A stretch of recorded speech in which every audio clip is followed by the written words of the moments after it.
Բարև ձեզ, Ամեկ Պլյուսի եթերում հարցազրույցն է եւ այսօր մեր տաղավարում է Միասնության թևեր կուսակցության պատգամավորի տեխնացու Լիպարիտ Դրմեյանը։ Բարև ձեզ, պարոն Դրմեյան, շնորհակալություն մեր տաղավար գալու համար։ Ես նախ ուզում եմ սկսել այսօրվա հրատապ հայտարարություններով, իրադարձություններով, մեր այս տեսագրությունից քիչ առաջ ի հայտ եկավ կամ հայտարարություններ տարածվեցին, որ ձերբակալվել են նախկին մի քանի պաշտոնյաներ եւ որ քրեական գործ է հարուցվել նրանց նկատմամբ պաշտոնական դիրքի չարաշահմամբ, դա վերաբերում է Պուշկին փողոցի վրա Բորիսովի անվան լեզվաբանական ինստիտուտի պատկանող սեփականությունների շինություններից մեկի օտարումը կամ հանձնումը ոչ կրթական նպատակներով այլ պաշտոնյայի եւ որ դա մոտ 209 միլիոն դրամի արժողությամբ մոտ 450 քառակուսի մետր տարածք է եւ այդ գործով ձերբակալվել են Արմեն Աշոտյանը, կրթության եւ գիտության նախկին նախարարը, քրեական գործի շրջանակներում գնում է պետնախկին նախագահ Գագիկ Խաչատրյանը, նրա որդին, Բորիսովի նախկին ռեկտորը եւ եթե չեմ սխալվում Վիգեն Սարգսյանը ՎՍԴ նախորդի նախագահներ եւ արդյոք սա հերթական խոստման կատարումն է կամ խոստման հերթական կատարումն է գործող իշխանությունների, որ նախկիների թալանածը հատիկ առ հատիկ հետ կբերենք, թե միաժամանակ նաեւ ունի նախընտրական ինչ-որ տրամաբանություն։ Իհարկե ցավալի է, որ նախընտրական քարոզարշավի ավարտին եւ ընտրություններից ընդամենը բառացիորեն 1-2 օր առաջ տեղի ունենում նման ձերբակալություններ, կալանավորումներ, ես ինքս իրավաբան լինելով իհարկե հարգում եմ բոլորի անմեղության կանխավարկածը եւ եթե կա քննություն, քննությունը ցույց կտա թե ով է մեղավոր ով ոչ, բայց այս ձերբակալությունները նաեւ պետք է դիտարկենք ընդհանուր ֆոնի ներքո, այսինքն այն ամենը, այն ռեպրեսիվ մեթոդները, որը այսօր կիրառում է իշխանությունը, տեղավորվում է այդ ռեպրեսիվ մեթոդոլոգիայի մեջ, երբ որ անգամ հնչեցրած կարծիքի համար անձանց կարող են ուղղակի անձանց նկատմամբ հարուցել վարույթներ, նրանց ձերբակալել, անգամ կիրառել ամենախիստ խափանման միջոց կալանավորումը։ Դուք հավանաբար Արցախցի Օսպյանին ընդհանրապես բոլոր այս ամբողջ process-ի ընթացքում, հատկապես եթե ավելի հետ գնանք վերջին 8 տարիները դիտարկենք, որևէ քննադատություն, որը ուղիղ ուղղված է այս իշխանություններին, դրան հետևում է, այսպես ասած, պետական մեքենայի ջախջախիչ գործունեությունը, գործողությունը այդ անձի նկատմամբ, քրեական վարույթների նախաձեռնում, ձերբակալություններ, կալանավորումներ։ Ցավալի է նաև այն, որ դա արվում է ամենայն անպատասխանատվությամբ, այն առումով, որ այս գործերը հետագայում հայտնվում են մարդու իրավունքների եվրոպական դատարանում, գանգատներ են հասնում մարդու իրավունքների եվրոպական դատարան եւ նույն եվրոպական դատարանը արձանագրում է խախտումներ, որոնց համար հատուցումը տրվում է մեր բնակչության ժողովրդի գրպանից։ Մյուս կողմից էլ զուտ նման չարաշահումների քրեական գործերը, որոնք նախկիներին են վերաբերում եւ ընդհանրապես նաեւ ընտրախախտումների վերաբերյալ, որ այս քարոզարշավի ընթացքում կամ ընդհանրապես դարան ունենում, իշխանությունները ասում են մենք քննում ենք, հետաքննում ենք, իրավապահ մարմինները դա անում են եւ բոլորովին էլ նպատակային չի, որ դրանց բացահայտումը, ձերբակալությունները կամ դրանց բացահայտման մասին հայտարարությունները լինեն քարոզարշավի շրջանակներում կամ ընտրությունների նախորդող օրերին, երբ բացահայտվում են, այն ժամանակ էլ դրա մասին հայտարարություն է հրապարակվում։ Ես եթե անկեղծ վաղուց դադարել եմ գործող իշխանությունը վերցած քաղաքական ուժի այդ խոսույթներին հավատալուց, որովհետև փորձը ցույց է տվել, որ նրանք ասում են մեկ բան, անում լրիվ հակառակը, այստեղ այն աստիճանի է դեգրադացվել արժեհամակարգը եւ դա սնուցվել ժողովրդին, որ ցանկացած բան կարելի է ասել, ցանկացած բան, դուք տեսնում եք ինչպիսի փողոցային բառապաշար է ներմուծվել նախընտրական քարոզարշավի ժամանակ, գործող հենց վարչակազմի կողմից։ Եվ դա պատիվ չի բերում ոչ ոքի։ Ես ինքս նույնիսկ թույլ չեմ տալիս ինձ այդ բառերը կրկնել եթերում։ Նրանք ասում են մենք հակադարձում ենք ընդդիմության նույնաբովանդակ կամ նույն կերպ հնչած հայտարարություններին։ Վերահաստատում եք իմ այն ասվածը, որ նրանք կարող են արդարացնել ցանկացած բան։ Հանձնվեցին հայկական հողերը, այսօր Ադրբեջանը օկուպացրել է մեր տարածքը եւ դա արդարացվում է։ Մենք ունենք հայ ռազմագերիներ եւ պահվող քաղաքացիական անձինք Բաքվում, արդարացվում է նաեւ դա։ Ինչի մասին է խոսքը։ Դրանց կանրադառնանք, հարցեր ունենք, դա ռազմագերիների եւ արցախցիների իրավունքների պաշտպանության մասին դրույթներ ունենք դուք ձեր նախընտրական ծրագրում նաեւ։ Հիմա գանք ընտրությունների նախընտրական քարոզարշավին, որին դուք մասնակցում եք եւ ինչպես է գնահատում ընթացքը։ Բավական ակտիվ էր մեզ համար, մեր թիմի համար սա լրիվ նոր փորձառություն է։ Մենք կարելի ասել Այո, նոր կուսակցություն։ Այո, պրոֆեսիոնալների թիմ ենք, նոր ձևավորված կուսակցություն է, երևի մեզ միացել է իհարկե Շան Դաշին կուսակցությունը, որը ավելի երկար քաղաքական ճանապարհ է անցել, բայց մեծամասամբ մենք եղել ենք պետական ծառայության ոլորտում։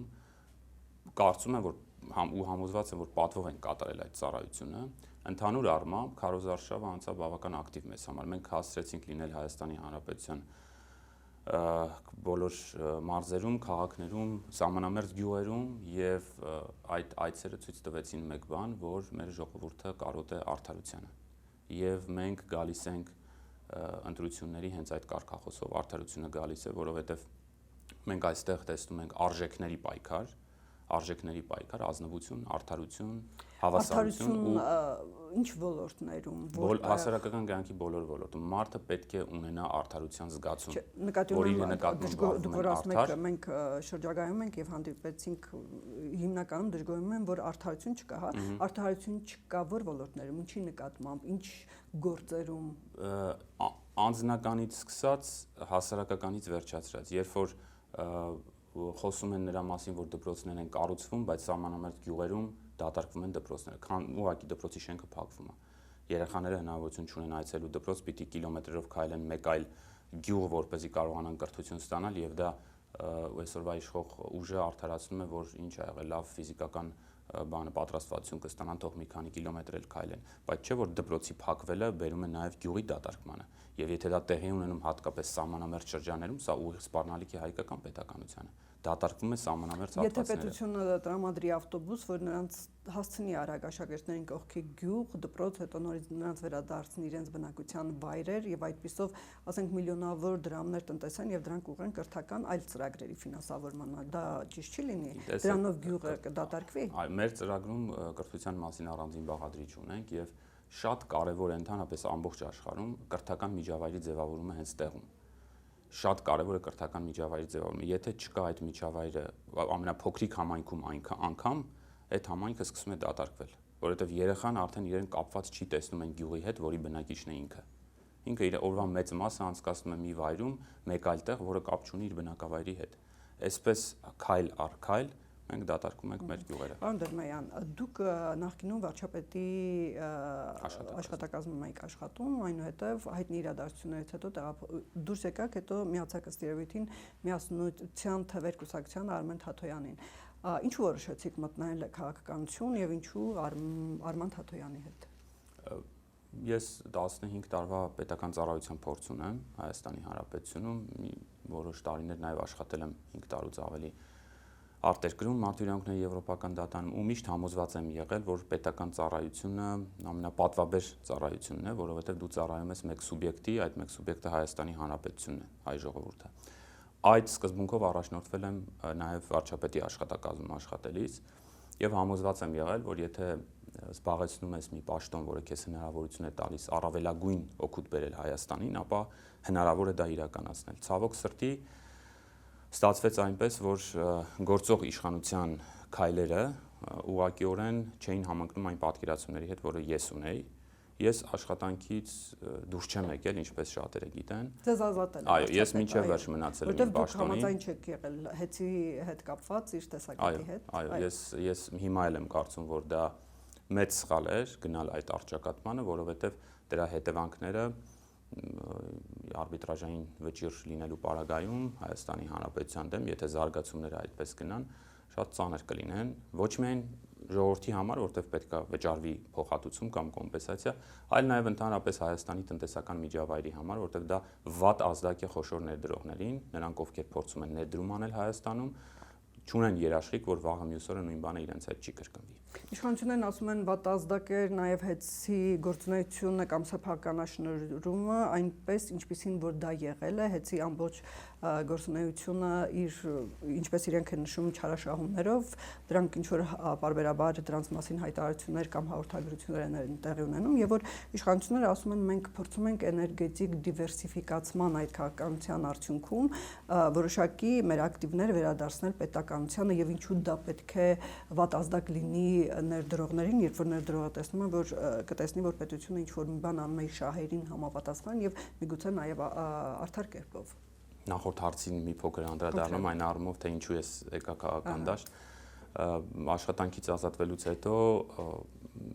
ընկերներով մենք քննարկում ենք իհարկե ստեղծված վիճակը մեր երկրում եւ ես պարոն Թաթոյանին շատ վաղուց եմ ճանաչում ուսանողական տարիներից աշխատանքի բերումով նաեւ եւ եվրոպական դատանում եւ արդեն վարչապետի աշխատակազմում հատկապես պատերազմի տարիներին շատ սերտ համագործակցություն է եղել եւ արդեն ձևավորված էր այդ որոշումը ես միացա թիմին որովհետեւ կարծում եմ որ մենք գլորվել ենք ուղղակի անդունդի հատակը պետք է այդ ու շարունակում ենք ցավալիորեն գլորվել ես ինքս հաշ չեմ այդ իրականության հետ եւ ուզում եմ փոխել այդ իրականությունը։ Իսկ երբ որ վարչապետի աշխատակազմում եք, ունեք որոշակի շփումներ, գործակցություն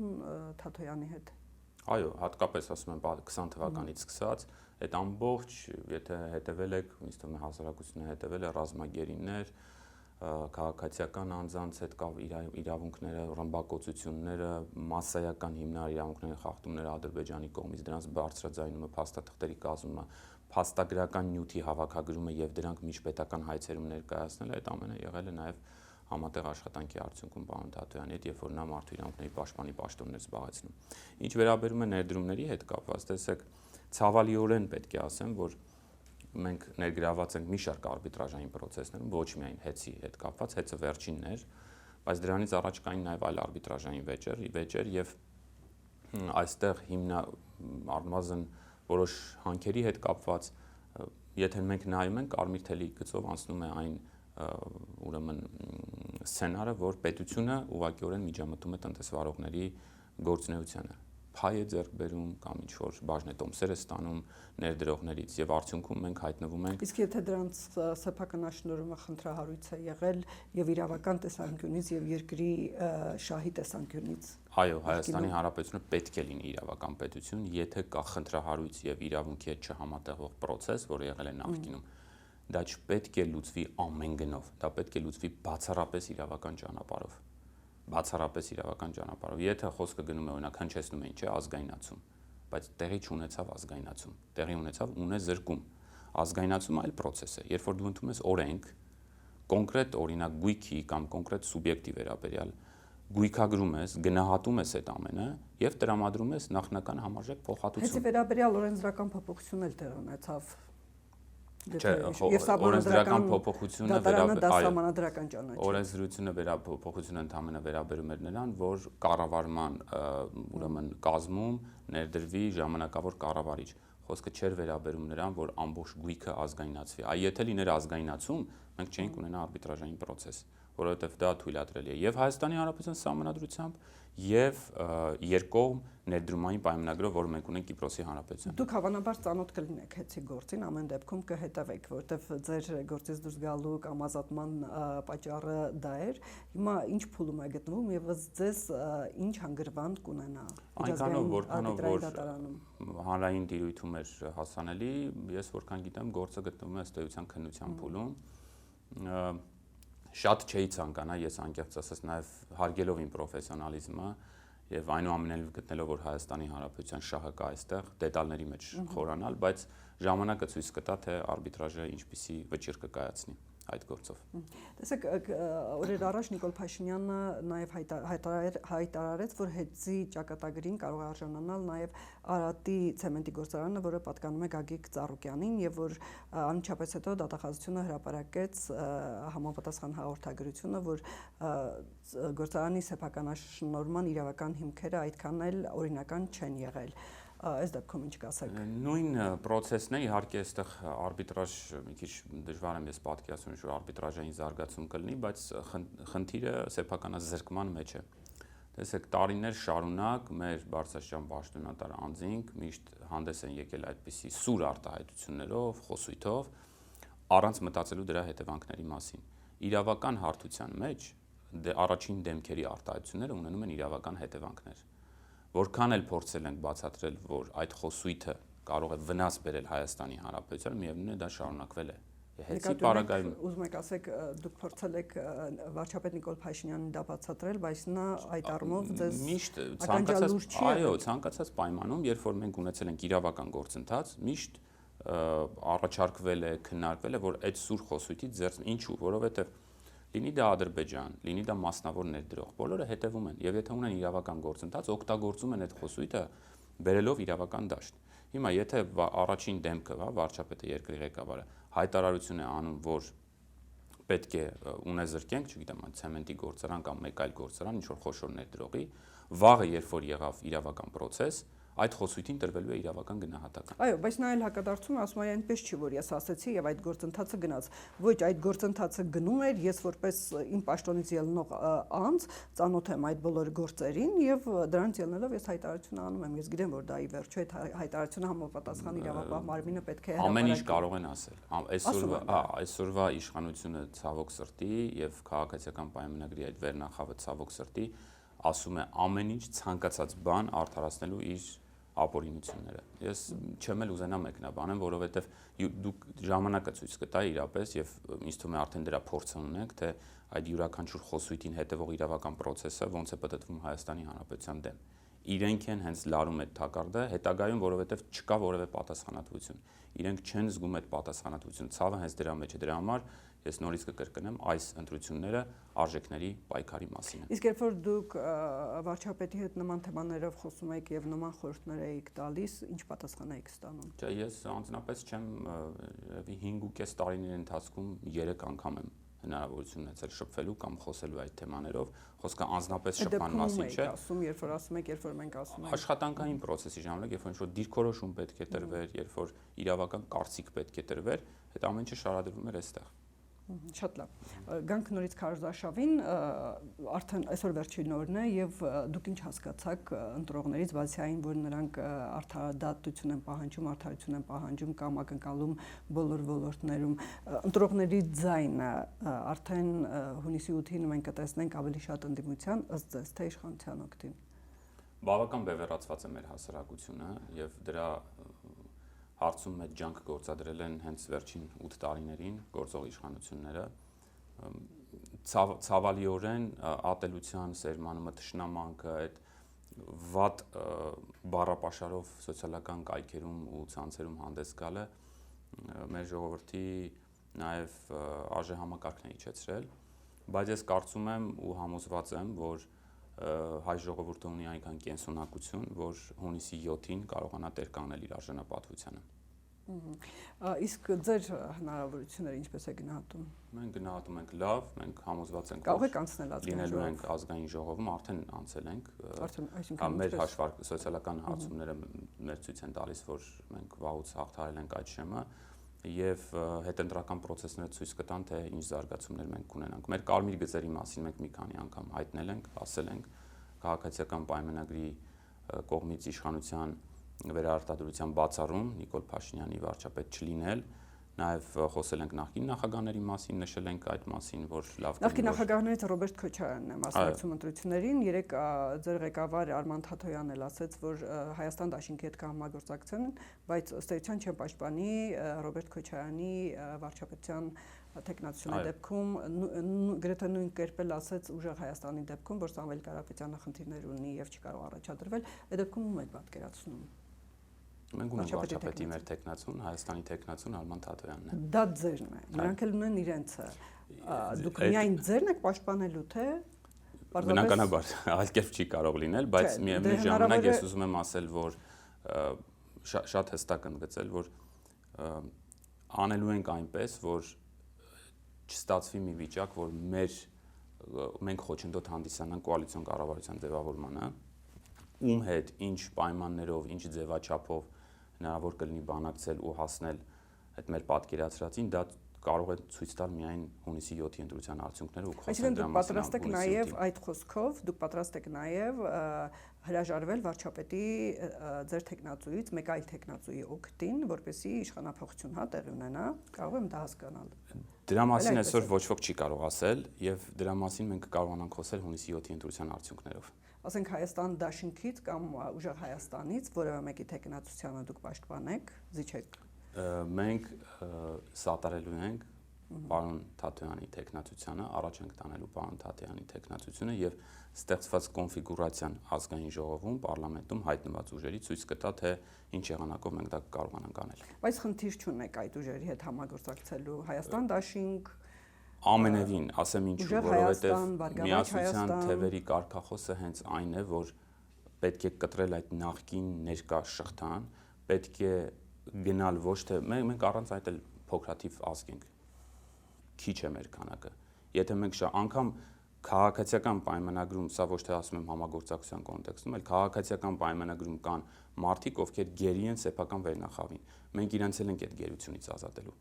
Պետական են ծառայողներին, որոնց այսօր քաղաքացիական պայմանագիրը շղթայով կապել է ապարքեվավճարների ներողություն արտահայտությունից լափամանին, մենք իրենց էլ ենք ազատելու, ինչպես որ կազատենք Բաքվում գտնվող հայ գերիներին։ Ինչպես եք ազատելու պետական պաշտոնյաներին այդ խնդրից ապարքեվավճարների չեք տալու վերջ։ Չեն դառնալու դրա գերին։ Այսինքն ազատ են լինելու իրենց կամքը արտահայտելու, վերանայվելու է աշխատավարձերի ամբողջ համակարգը։ Իհարկե։ Իսկ հիմա ինչու՞ չի բարձրացվում։ Որպեսզի շարունակվի պահվել այդ բանը մահակը կամ շղթան, որ ցանկացած ժամանակ կվճարենք ձեզ ավել ապարքեվավճար, դուք կընտրեք մեզ։ Զուտ դրա համար։ Իսկ միգուցե նրա համար, որ պետությունը պատրաստ չի վճարելու աշխատավարձ, երբ որ ֆինանսական միջոցներ չունենա, պարզապես ապարքեվավճարը կարող է չվճարել։ Որտեղից այդ ապարքեվավճարները, եթե պետությունը չունի բավարար միջոցներ, պետությունը ունի բավարար միջոցներ։ Զգուշորեն է մոտենում։ Չէ, դրանք ուղղակի մսխվում են։ Մսխվում են սեփական գրպանները գնալու։ Եթե նախկիններին մեղադրում էին կոռուպցիոներ լինելու համար կամ երկիրը թալանելու, այսօր նույն բանը արվում է այդ ապարքեվավճարային բազմամիլիոնանոց համակարգի միջոցով։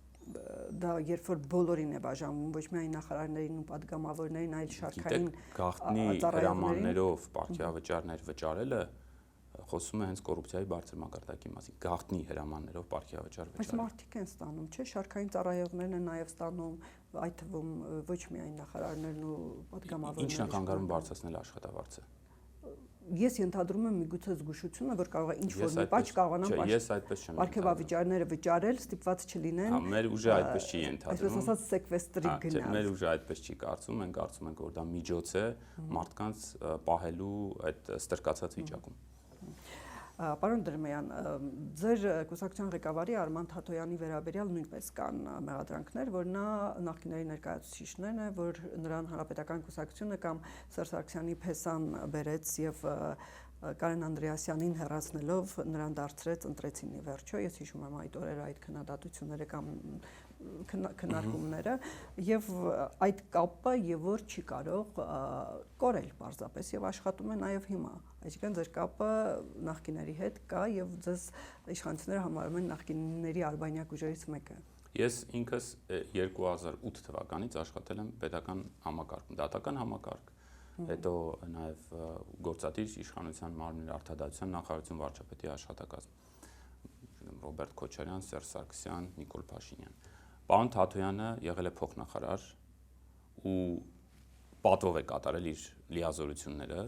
լավ է կատարել իր լիազորությունները, մարդու իրավունքների պաշտպան ընտրվել է նաև այս իշխանությունների օրոք, ԿՊ-ի օրոք, ու գերազանց է կատարել իր լիազորությունները, գաղտնիք չէ, որ 2020 թվականին եզակի պաշտոնատար անձանցից էր, ով որ պաշտպանում էր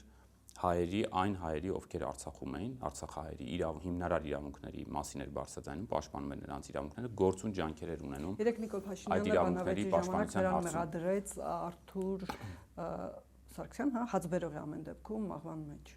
որ նաև նրա անտարբերության պատճառով այդպես եղավ, որպես մարդու իրավունքների փոխնախարար չի եղել այդ ժամանակ, պարոն Թաթոյանը, ես չգիտեմ ինչ տվյալ ուներ վարչապետը, որ նման հայտարարություն արեց, նախ նշեմ, որ նման մտածելակերպ, որ դուք եղել եք այսին ժամանակահատվածում պաշտոնատար անց, հետևաբար այդ ուժի ներկայացուցիչ եք, կարող է լինել շատ ցածր արժեհամակարգ ունեցող մարդկանց մոտ։ Քաղաքացիական պայմանագիրը կարծում է, որ պետական պաշտոնը այսպես իրենց տնից բերված ինչ որ աթոռներ են։ Ես այդ համոզմունքը չունեմ, իմ ընկերները, մեր վարչապետի տեխնացու պարոն Թաթոյանը եւ մեր կուսակցության անդամները, ովքեր պատգամավորության տեխնացու են, այդ համոզմունքը չունեն։ Եթե դու պետական պաշտոնյա ես, անկախ նրանից որ ուժի պայմաններում, ես նորից եմ կրկնում, քաղաքացիական պայմանագիրը իշխանության էր եւ ես աշխատել եմ վարչապետի աշխատակազմում ու արել եմ ամեն ինչ հանուն Հայաստանի Հանրապետության։ Շատ բաներ կա ցավոք սրտի, որ ես ինքս որպես գաղտնիության կրող չեմ կարող բարձրաձայնել եւ համոզված եմ,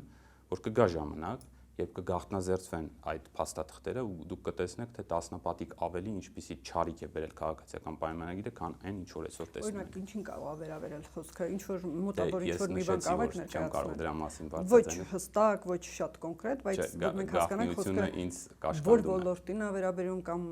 ինչ որ մի բանի։ Այն ոլորտին, որտեղ որ ես աշխատել եմ։ Ձեզ ձեր ուժին նաև հրապարակումներ է, գիտեք, մեղադրում են ռուսական ազդեցության կրողի, որպես գիտեք, վերջի թարմ բանը հրապարակումը փաստերի ստուգման հարթակներից մեկն էր արել, զանգահարելով Ռուսաստանի Հայերի Միության որևէ ինչ որ մի կենտրոնի ղեկավարի հետ, եւ որ նա ասել էր, որ 4 կուսակցություններ կան, որոնց աջակցում են, որոնց օգտին Ռուսաստանից հայերի են նաև կազմակերպում, որ գան այստեղ ընտրելու, այդ թվում նաև ձեր օգտին, Արման Թաթոյանի օգտին, ավելին, որ դուք փորձում եք այնպես, նրանք փորձում են այնպես անել, որ դուք Եվրոպամետ ուժ այստեղ երևաք, ձայնագրություն էլ կա, բայց իրականում աջակցում եք Ռուսաստանին կամ ռուսական ազդեցության գոտում եք գտնվում։ Ես կարճ նախադասությամբ նախաբանով սկսեմ հարցին պատասխանել, մենք ոչ Եվրոպամետ, ոչ ռուսամետ, ոչ ամերիկամետ ենք, մենք ասել ենք, որ Հայաստանի ընտրություններում բոլոր երկրներն ունեն իրենց թեկնածուն եւ Հայաստանի թեկնածուն Արման Թաթոյանն է։ Սա մեկ, երկրորդը, գիտեք, տարատեսակ գոնգոների այդ վատ բառ չի էլի, ուղղակի կառավարությանը կցված հասարակական կազմակերպություն։ Նրանց կողմից հրապարակումներին մենք լուրջ չենք վերաբերում։ Իրավական պրոցես է սկսված, այո, իրավական պրոցես է սկսված, իրավական պրոցես մենք սկսել ենք եւ անհրաժեշտ հայց ենք ներկայացրել դատարան, այդ հրապարակումները, որոնք հրապարակել է ձեր նշած կոնկրետ միգուցե հենց դրա մասին է խոսքը, ռուսական ազդեցություն եւ այլն, այս կայքը, այն կայքը, ինչ որ սունկ կայք էր, դրա մասին ներկայացվել է հայցադիմում,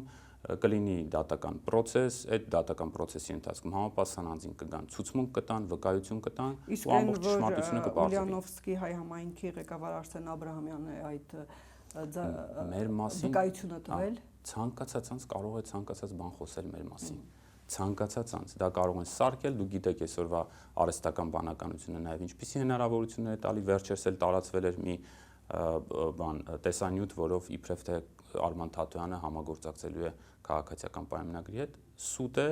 հերքել ենք դա ու Ռուսաստանից միլիոնավոր դրամներ եք ստացել։ Այո, այդ ամեն ինչը զրպարտության համար ներկայացված հայցի շրջանակներում կքննվի մեր դատարանների կողմից եւ Տանձինք էլ եթե ուզում են կարող են գալ։ Որտեղից է ֆինանսավորում ձեր քարոզարշավը, որտեղ դուք բավականին ներկայանալի քարոզարշավ եք իրականացնում, չեք ձեզ զրկում քարոզարշավի գրեթե բոլոր տարբերակներից, դրանք բոլորը ծախս փողեր են։ Դա գիտեք, շատ քանի որ 30-ից ավելի գրասենյակներ ունեք, գրասենյակներում աշխատողներ ունեք, տարբեր վճարումներ կան, համացանցային վճարումներ ունեք, որոնք քիչ չեն։ Ճիշտ է, բոլորը արվում են, բոլոր այդ վճարումները արվում են Հայաստանի Հանրապետության մեր քաղաքացիների կողմից, բոլորը առանց գերազանցելու օրենքով սահմանված որևէ սահմանաչափ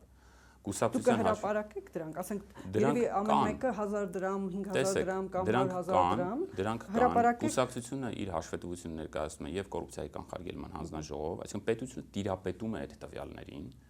բայց ցավալիորեն պետության հետ մեր պատկերացմամբ առնչություն ունեցող ինչ որ հասարակական կազմակերպություն ուղղակի այսպես քարոզարշավի ընթացքում անընդհատ գեներացնում է այդ կեղծիկը։ Հաշվետվությունները կան, ներկայացված են նաև կենտրոնական ընտրական հանձնաժողով։ Կենտրոնական ընտրական հանձնաժողովում ձեր նշած այդ հարթակի ներկայացուցիչները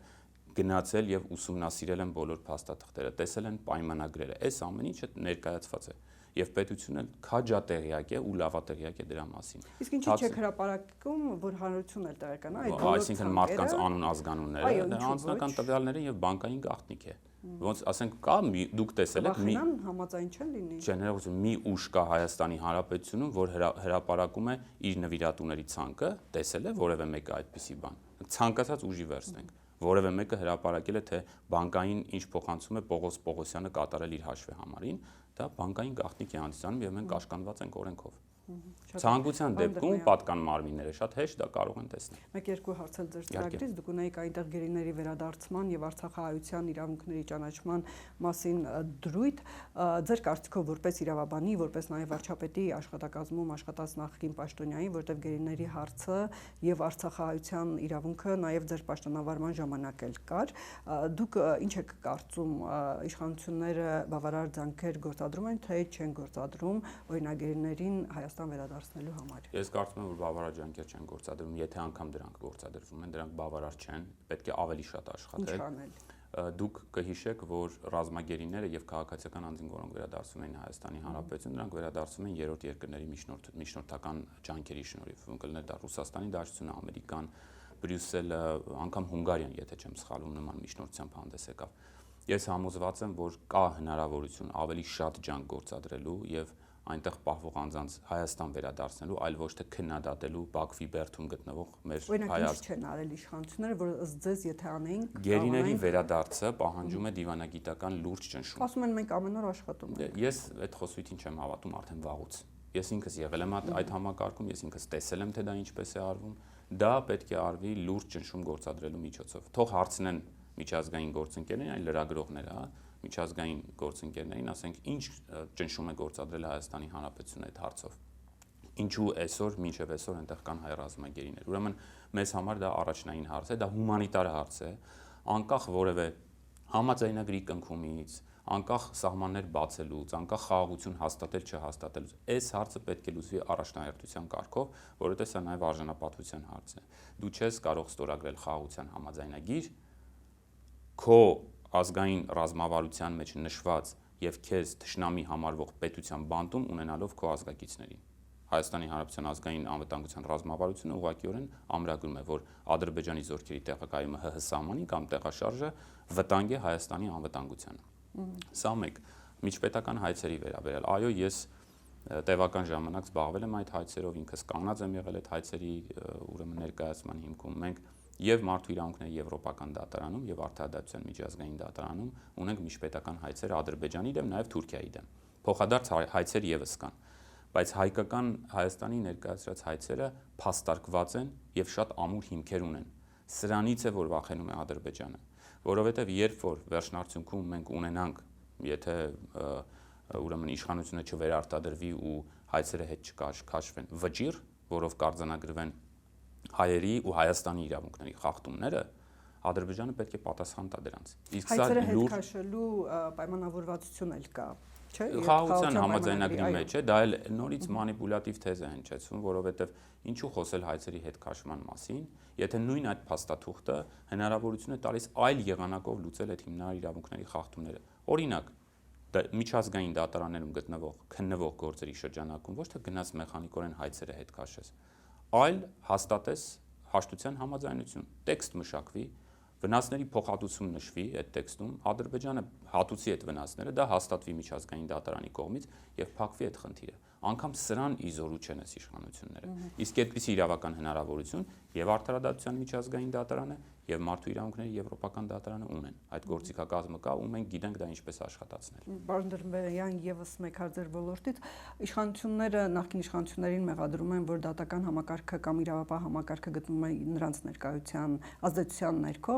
ընդդիմությունը, որը նախկին իշխանությունն է հիմնականում, հակառակ մեղադրանքն է հնչեցնում իշխանությունների նկատմամբ։ Ձեր կարծիքով մեր դատական համակարգը որքան է անկախ թե չէ եւ ում ազդեցության տակ է գտնվում։ Մեր դատական համակարգը նույնպիսի, ինչպես ես նշեցի, պետական ծառայողների մասին ցավալիորեն այդ վիճակում է հայտնվել, որովհետեւ նույն ռեպրեսիաները ինչ որ հասարակ քաղաքացիների նկատմամբ կամ այսպես հակադրվող կարծիք հնչեցնող անձի նկատմամբ են հնչում, նույնպիսի ռեպրեսիվ մեխանիզմ նաեւ դատավորների նկատմամբ է գործում, գաղտնիք չէ, որ տասնյակ գործեր այսօր հենց դատավորների, պաշտոնից ազատված դատավորների գտնվում են եվրոպական դատարանում, քննվում են եվրոպական դատարանում, մենք արդեն ունենք խախտում արձանագրող վճիռ, երբ որ դատավորին պաշտոնից ազատել էր Բարձրագույն դատական խորհուրդը, խախտում էր արձանագրել եվրոպական դատարանը եւ 8 տարի